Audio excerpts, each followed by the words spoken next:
I think there's a lot of suspicion from different circles about business ethics, and a lot of skepticism about the value of business ethics education. I think that that is something that we should welcome in this course. That is something we should feel free to discuss in any philosophy course. I think it's important to be self-reflective about what you're doing. And part of that self-reflection is really questioning the ultimate value of what you're doing. That is part of philosophy. There are no questions that are out of balance in a philosophy class, and especially the question of whether philosophy itself, what is it, and what is a worthwhile endeavor. So the general skepticism that exists about business ethics education, that it's either irrelevant, it's guided, phony, a kind of a joke, a way to employ underemployed philosophers. All those things are things that we should feel free talking about. In the second unit of the course here, we're directly addressing a question of the legitimacy of business ethics education, whether business ethics is a field that should be studied, and whether it should be studied by people who are going into business and stuff like that. The first two essays did not address the issue of business ethics directly, but they certainly had certain implications for the question, and those implications clear. Carr and Friedman, well, maybe not so clear, but they've been aired. Carr and Friedman. So here we're looking in the second part of this unit at two essays that really support the general idea that business ethics education is worthwhile, and that's because they put forth a certain notion of what business is, and the thesis that there is a moral or ethical component that is built into business, and therefore some kind of preparation for that, discussing ethical questions having to do with business, is worthwhile because it's part of the reality of doing business. So the first essay really for business ethics that we're reading is by John Hooker, The Case Against Business Ethics Education, A Study in Bad Arguments. What we get obviously from that title is that he's a proponent of business ethics education, and therefore a proponent of the idea that there is an inherent moral element in business, which is undeniable, cannot be ignored. We should also be clear that the 5 arguments that he puts forth against business ethics are arguments that he disagrees with and that he takes pains in the essays to try to refute. Let's look at the first one, the so-called Milton Friedman argument. There are certain things about this argument that don't seem to me, personally, in my opinion, to be completely accurate in terms of a presentation of what Friedman says, and that may be somewhat Friedman's fault because, as we saw in the Friedman essay, there were certain elements of that might have been misleading in terms of the title and what exactly Friedman was getting at, aspects of it that perhaps were not terribly well argued, but we saw that Friedman had a central point to do with the position of a corporate executive as an agent, and that is something that Hooker takes up. So Hooker's method here is to look at hypothetical arguments against business ethics and then to show their flaws, to show their weaknesses, to show that they are bad arguments. There is a need for business ethics education. What is the Milton Friedman argument? He says, the ethical duty of business people is to maximize profit. This means they should study marketing, finance, and operations and should not waste time studying ethics. That seems to be a valid point of view on the face of it, that if the point of a business enterprise is to maximize profits, then you should really pay attention to the methods that you can best do that by and not waste your time thinking about ethical things. That would be true if there was really no ethical component to business that was necessary to pay attention to. You know, if we look at his critique of the so-called Milton Friedman argument, he concentrates on 2 points that Friedman makes. I'm looking at page 76. First, that business people are not qualified to do anything other than maximize profit. And secondly, that they have no right to do anything other than maximize profit. Of course, the second point was the major point of Friedman's essay, the position of the corporate executive as agent.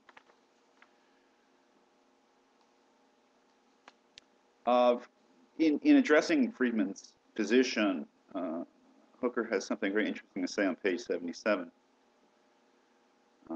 This is with regard to the business people are not competent to address social issues.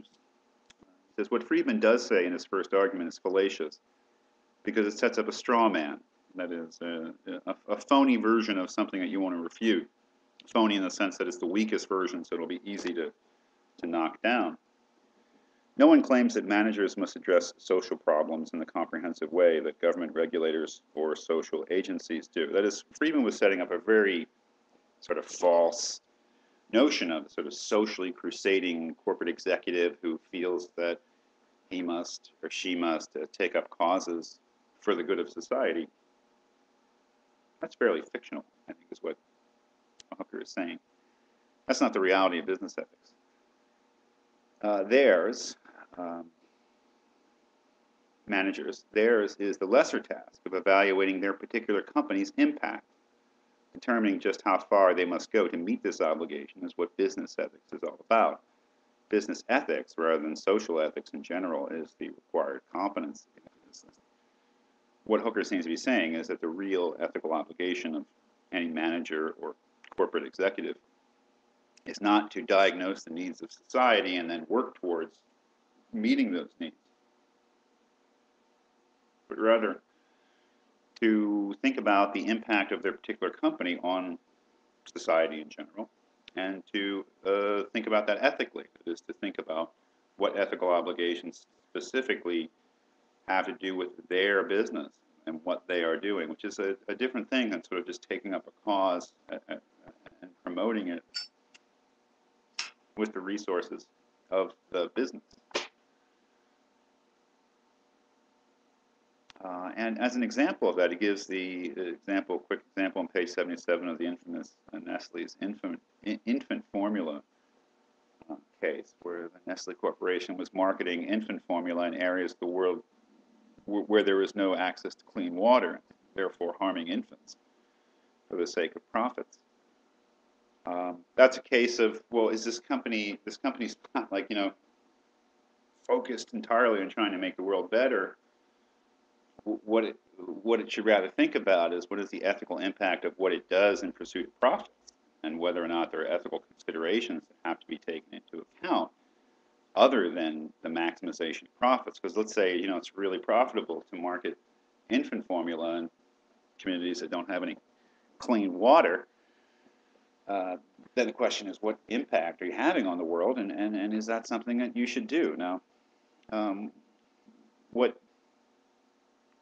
Hooker takes from Friedman's position is kind of questionable. That is, he says, Friedman's theory finds no fault with Nestle's perfectly legal conduct, so long as it maximized profits. Of course, what Hooker is going to go on to do is to say that there's just no way to justify this. We all know that what they did was wrong, no matter if it was profitable or not. And we have to acknowledge that. But whether or not Friedman would actually agree with that, remember that Friedman said that corporate executive has to act within the law, but he also said something about established social custom. That is, he qualified that. He clearly thought that it may be that there were ethical boundaries to the pursuit of profit that were other than simply legal boundaries. He didn't fill that in. He just sort of put that there. So I don't know if he can be fairly accused of the position that Hooker attributes to him or not, but I think there's some doubt there.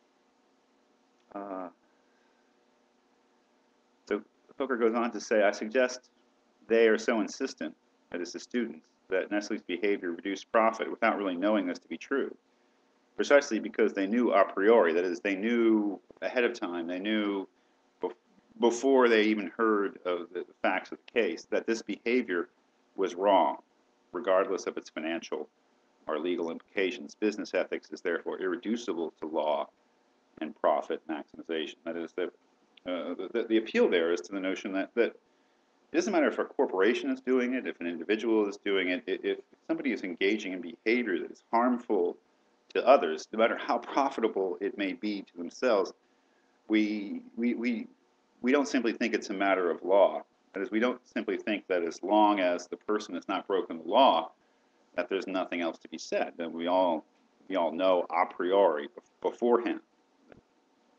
Individuals, whether in their private lives or in their lives as executives, corporations, business, have certain ethical duties to other human beings that transcend their mere legal obligations. And this is related to the second strong point from Friedman, and that is the idea that the corporate executive as an agent is not only incompetent in terms of taking up social causes, but is prevented from doing so, has no right to do so. He says in the bottom of page 77, Friedman's second argument asserts that company officers overstep their authority as agents for the owners when they do anything other than maximize profit. Corporate law may sometimes limit their authority in this way, but it is unclear why such limitation is implicit in an agent's role. On the contrary, it seems more plausible that the agent inherits the ethical duties of the owners. Now that seems to go straight to Friedman's argument that the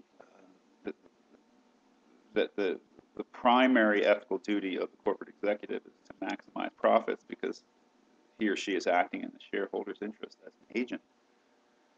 This argument is that, well, that may be true, it may be the primary duty, but it can't be the only duty because it's not the only duty of the shareholder. That is, the shareholder is allowed to pursue profit, but the shareholder is not allowed to do just anything at all in order to maximize profit. And if they're not allowed as the principal to do anything at all to increase profits, to maximize profits, then neither are their agents. And that what that would mean is that the agent's role, the executive, has to take into account ethical considerations because the principal does, and the agent inherits those ethical obligations from the principal and acting on their behalf. And he gives the example of hurricane victims being sold power generators at artificial price gouging. If it's wrong for an individual to do that, to take advantage of somebody in need to maximize their profits, then just because they're the agent of another, it doesn't give them free rein to do it with impunity.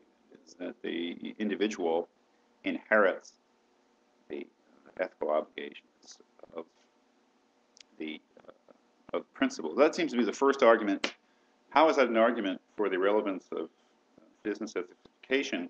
Well, it's an argument that there is an inherent ethical component to doing business. That is, that business people, irrespective of whether they're agents of others and irrespective of their supposed incompetence in terms of pursuing social causes, have certain ethical obligations, and they are not merely legal obligations. That is, they are the moral obligations that apply to any human being. And what seems to be, frankly, is a kind of a denial of Carr, right? More than Friedman. That is, a denial that business ethics are simply strategic or game ethics. Certainly when it comes to selling formula to people in places that don't have access to clean water, even if the law allows it, it would seem that there's another thing at stake, and that is the health of babies.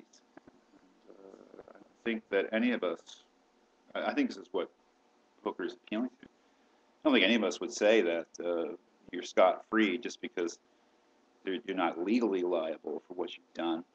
If you've harmed a child through the marketing of your product, then you are definitely at least morally culpable, what he seems to be saying. And whether or not you're an agent of another, whether or not you know anything about social policy, no, you even as an agent, you've inherited certain standards of decency.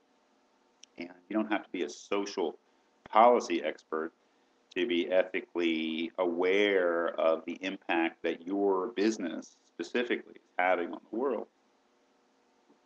So, which is to say that Hooker finds the so-called Milton Friedman argument against business ethics to be unconvincing. So let's move on to the further arguments that he was